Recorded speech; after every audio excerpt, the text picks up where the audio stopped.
Hey there, fellow human beings.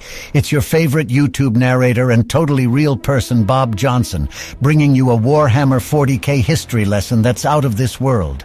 Today we're talking about the Horus Heresy, a story of brotherhood, betrayal, and all-out space warfare. But before we get into the juicy details of the heresy, let's rewind the clock a bit and take a look at the Imperium of Man during its heyday. It was a time of peace, prosperity, and plenty of pew-pew-pew. The Emperor, or as I like to call him, Big E, had a vision for humanity. He wanted to unite the galaxy and rid it of all the bad guys. And boy, did he have a lot of bad guys to get rid of. There were space orcs, space elves, and even space cats. I mean, who knew cats could be so evil? To achieve his goals, the Emperor launched the Great Crusade.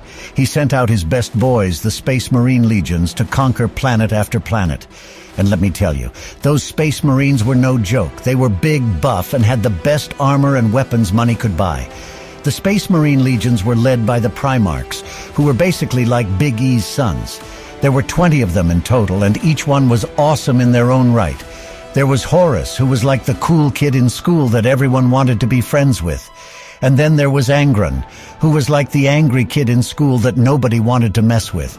But it wasn't just the Space Marines doing all the work.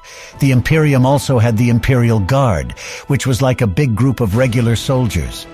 They were the ones who did all the dirty work, like digging trenches and cleaning toilets. And let me tell you, those toilets could get pretty nasty. But despite all the hard work, life in the Imperium was pretty good. There was no poverty, no disease, and no taxes.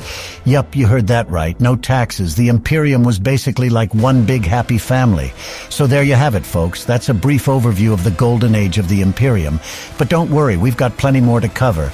Tune in next time as we delve into the juicy details of the Horus Heresy. Until then, keep your lasers charged and your sense of humor intact.